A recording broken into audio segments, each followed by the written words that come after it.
I, 28 female, and my boyfriend, 28, have been seeing each other for only about 3 weeks, an admittedly short amount of time. Boyfriend has a bio child, Marco, toddler male, with an ex-girlfriend, and she has a son, Paul, preschooler male, from her previous relationship. The issue arises, however, with Paul and the mother's expectations involving this child. His dad is a deadbeat who lives out of town and has never been in Paul's life. Boyfriend spent about 3 years in Paul's life as a male adult figure while in a relationship with the baby mama. Since they've split, he only sees Paul if he happens to be with Marco. Last night, baby mama contacted my boyfriend and told him, "You're taking the boys tonight," which upset him. He said he struggles to care for 2 children on his own and can't afford it. Confused, I asked, "I thought only Marco was yours." He confirmed only Marco was his, but he feels responsible for Paul as he was involved in his life from a young age. We discussed Paul's father, and I expressed my distaste for fathers who don't step up for their own children. I said something along the lines of, "Why does his dad have no responsibility? He should be feeling this obligation, not you." Boyfriend then told his ex he would take Marco with absolutely no issue, but he said he'd no longer be held responsible for Paul. Ex said, "Cool, you're never seeing your son again," then threatened to call local childcare organizations and has been blasting my boyfriend on Facebook, calling him a deadbeat dad. I'm a childless woman, and I won't even begin to pretend to understand how complicated her situation must be. However, I'm childless because I choose to be, meaning I've never just been, "Oops, I guess I'm pregnant," and have always found it fairly easy not to get knocked up. So I have little sympathy for this next detail. She's pregnant with a 3rd child from a 3rd baby daddy and has no idea who it is, and fully expects my boyfriend to care for this new 3rd child, once she conceived after they broke up with another man. It's clear to me that this woman will expect my boyfriend to pay for and care for any child she has now or in the future because he's a good man. To her, it has nothing to do with who was there for Paul or Marco. It's who'll pay child support. Maybe I should have just practiced shutting my mouth. I feel like my comment was the final straw in his mind over Paul, like a final validation. I'm worried I should have been quiet, but I was genuinely just making light conversation. I never said, "You should do XYZ." I also really hate that because he wouldn't take both children, he wasn't permitted to see his child. Am I the idiot? Does everyone here suck? Should I have kept my comments to myself? Edit. My issue is I never want to give birth, issues with health, etc. But I do want to be a mom, so I'm willing to put up with the single dad drama to an extent. Not the idiot. This isn't standard single dad drama. This is another grown adult woman demanding money and time from your partner for 2 or 3 kids that aren't his. She's definitely been taking advantage of boyfriend being a wonderful father. On the other hand, the boyfriend needs to lawyer up, get a paternity test, and get formal custody set in place. But you gotta decide if this amount of drama is worth a relationship. As a stepmom, let me advise you that life will be a nightmare with an emotionally unstable and demanding bio mom in the mix. I adore my stepson, who I met when he was 3 and is now 45, and we're very close. But his mom? Good Lord. He's no contact with her now, but we had 35 years of shared living a nightmare with her. So please, please, please, take lots of time before emotionally committing yourself to your current arrangement. Take it slow. It'll probably not get easier over time. Your boyfriend could emotionally provide for Paul since he's been in his life, but his financial obligation is to Marco. Cutting off the non-bio kid emotionally would be cruel, but he needs an order in place to outline his financial responsibility only to his own child. However, OP, are you 100% sure the new baby isn't your boyfriend's? You've not been together very long. Everyone's the idiot here. As a girlfriend of 3 weeks, it really wasn't your place to question how he chooses to structure his family. He's been a father figure to the little boy for 3 years, withdrawing financial support and no longer seeing the boy who looked up to him as a dad so abruptly was an idiot move on your boyfriend's part. If he wanted to step back, there were ways to do that gradually or less confusingly to the poor kid. Obviously, the mom is the worst. 3 kids by 3 baby daddies, and expecting one to support them all is crazy. She doesn't seem like a responsible woman. Oof, this is already a mess, and you're only 3 weeks into a relationship with him. My daughter met this girl 4 years ago at a marathon where they both did exceptionally well, and a friendship blossomed. They have a lot in common. They both like music, running, working out, art, TV shows, etc., and they're both at the same university, albeit doing different courses. My daughter visited me, us, wife and her brother, and she basically let out a lot of stuff about her friendship with this girl recently. She talked about how she feels like their friendship will never be close-knit like she wants. She spoke about how she feels her friend is way closer to her childhood friends and how she feels jealous seeing pictures on social media of them on nights out partying. She feels like her friend is talking to her less and less, both in person and on social media, and not making time for her. She talks about how she's gone back through her old social media and feels jealous seeing the old photos of her friendship with her childhood friends. Finally, she said that the straw that broke the camel's back for her was that on her birthday 2 weeks ago, her friend didn't wish her a happy birthday. She said she tried to visit her friend at her accommodation, but there was no answer. She mentioned how she felt betrayed by how she made a big presentation for her friend's birthday earlier this year. She was really emotional throughout this telling. My wife and her mom obviously was trying to console her and telling her to keep working on it. I, however, had a different stance. I told her that she would never be on the same level as her friend's childhood friends. They've been friends since childhood, gone through school and all those trials together, and know each other inside and out. I told my daughter that she has to accept this when maintaining her friendship with this girl. I advise her to try to look back at her friendship with her friends over the years, work on consolidating connections with them, and that there's nothing wrong with being less emotionally invested in this friend. On top of all this, one other important detail, I didn't say this to her. Her friend is 20 and she's 25. I put that age difference into perspective. She was born in the 1990s, last millennia, while her friend was born in 2003. Their childhood and experiences are broadly similar, but that difference is difficult to ignore. My daughter didn't react well to my advice. She said that I was telling her to settle for less, and I'm putting her down. And she said that she feels a big connection with her friend, which I had no real answer to. We argued, and I told her to grow up, and she left. Now, she's acting incredibly childish. However, I feel empathetic for her, as the last few years have been difficult for her socially, and her social skills have really declined. On top of that, having met her friend personally, I know she's a really lovely, warm, friendly, and sweet girl, and I can see why my daughter feels close to her. Not the idiot. Your daughter isn't reading the room properly. She's acting like a kid with a one-sided crush. This other person doesn't owe her a close friendship or a spot amongst her Tier 1 friends. She's coming on pretty strong. The friend seems to be pulling back. She's 25 and needs more social awareness. Wait, so they became friends when your daughter was 21 and the other girl was 16? Your daughter got weirdly obsessed with the kid. No wonder this girl is uncomfortable. There are bigger issues here than the childhood friends thing. Wow, I hadn't done the math. This doesn't sit well now. I'm betting that now that the other woman is 21, she's realizing how off it is that a 21-year-old would try to become such close friends with a 16-year-old. Those are completely different points of development. As a teen, I'm sure she felt flattered and perhaps sophisticated, thinking this older, cooler woman thought she was a peer.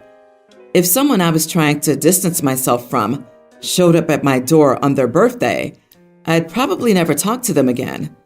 That said, it would be good for you to address the actual issues of the relationship. Becoming friends later in life does not exclude an incredibly close relationship. She needs and deserves to understand that this is not the issue at hand, but an unhealthy, one-sided, pushy dynamic at play. Good luck sorting this one out. I, 20 female, had to do a group presentation as part of my end-of-year assignment, and I think it mostly went great. The presentation was 15 minutes minimum, with a 15-question session afterward.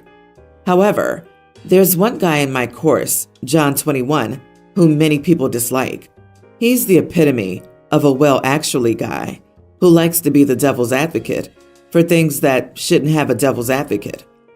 He's embarrassed himself more than once by asking ridiculous and pointless questions to our professors that have no relevance, and he's very full of himself. I know this all may seem harsh, but this behavior has been consistent for the past 2 years. His smarminess has isolated him from many people in our course who don't want to deal with him. After our presentation, he said he had several questions and proceeded to ask some of the most irrelevant questions.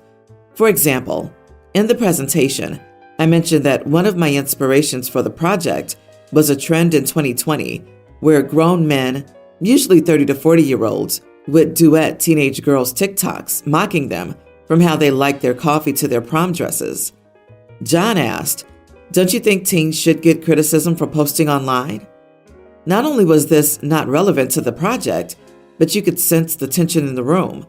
So many people rolled their eyes, and even his friend gave him a shut up nudge. After a few more questions directed at me, not the other 3 men in the group, I admittedly got annoyed and said, "Listen, mate, I'm not going to answer any more questions from you. You're clearly trying to grasp at straws here." The rest of the questions from our other peers were great and actually of substance. And overall, the whole thing went well, other than that one hiccup. As we were leaving the hall, I heard John complaining to some of his friends, and then I saw him talking to our lecturer. I got an email from our professor asking me to join a Teams meeting where I was expected to apologize for embarrassing John, and something about how we were supposed to create a safe space for our fellow peers. And by being rude, I didn't do that. He said if we can sort it out before Thursday, tomorrow, by ourselves, then excellent. So I sent John a quick message saying I didn't mean to be short with him, but he was clearly asking pointless questions. He replied, "You didn't have to be a witch about it," and then blocked me. Am I the idiot? Edit. He doesn't get along with guys or gals, but I was the only girl in my group, and all his questions were directed at me. The theme of our project was, ironically, female rage and inequality. These were John's 3 questions. What's the relevance of the topic? Your investment in this project is silly. I don't understand why this means so much to you. Don't you think that the teens who post on TikTok deserve criticism? I thought that was a ridiculous thing for you to get in trouble for until I saw that he called you a witch, and I realized you're a woman. If a man had shut him down, there would be no further action from anyone. He needs a safe space.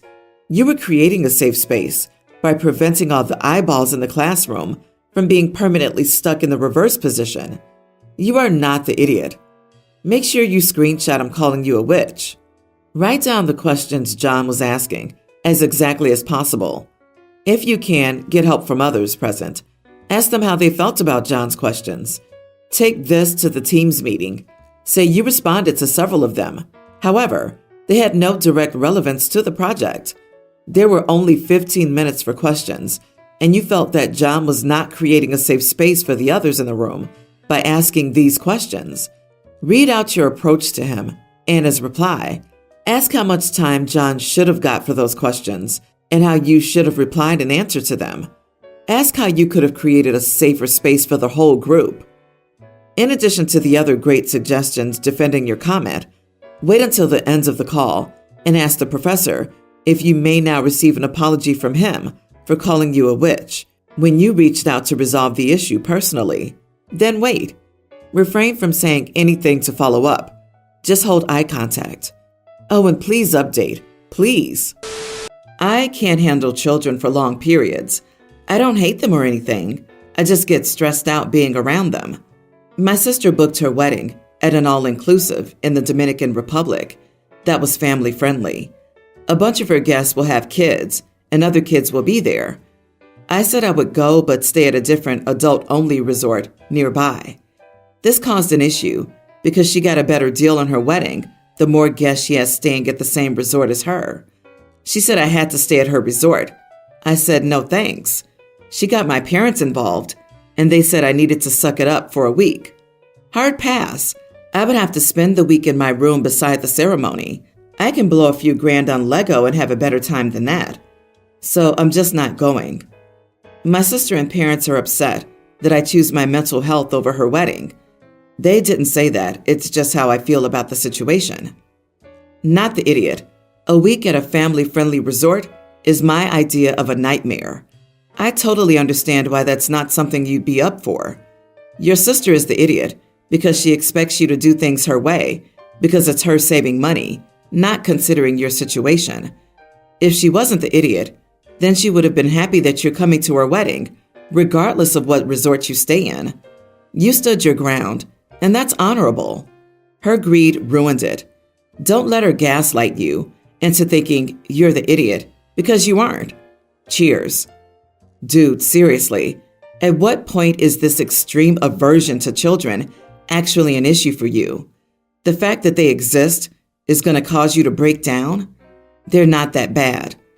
Hating kids doesn't make a person special, unique, or mature. It just makes them a boring, regular, everyday, selfish idiot. Choosing my mental health? Just stop it. Get over yourself. I agree. Really? Mental health?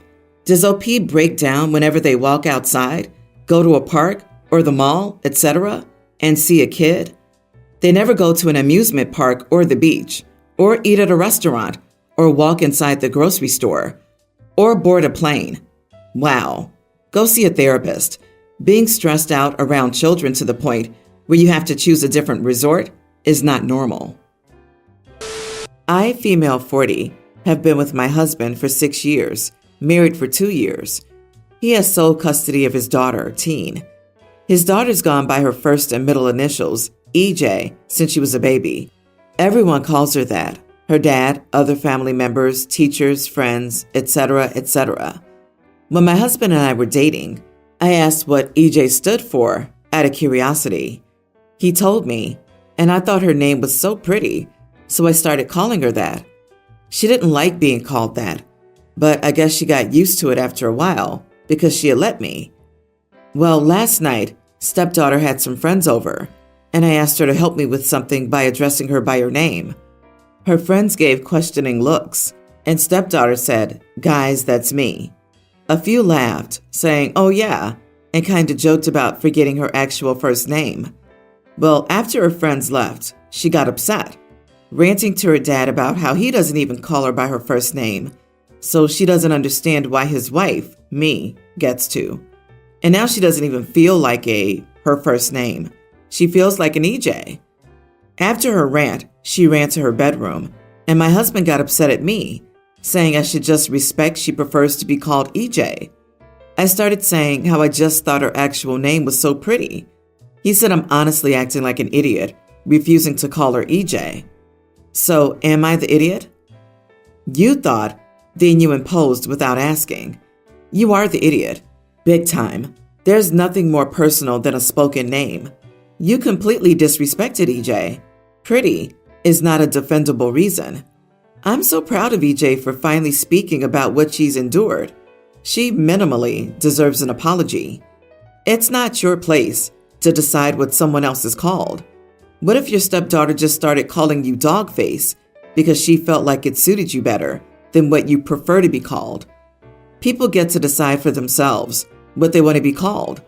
If she was introduced to you as EJ and clearly indicated a preference for EJ, then EJ is what you should call her. Oh good, the main character's here. 10 out of 10 top-notch evil stepmother story. You arbitrarily started calling someone a name because you liked it, not because the person did. You should have asked her if she liked the name. The fact that your husband accused you of refusing to call her EJ suggests that you know she would rather be called EJ, but ignore it. Of course you're the idiot, and you need therapy for your shocking narcissism and lack of boundaries.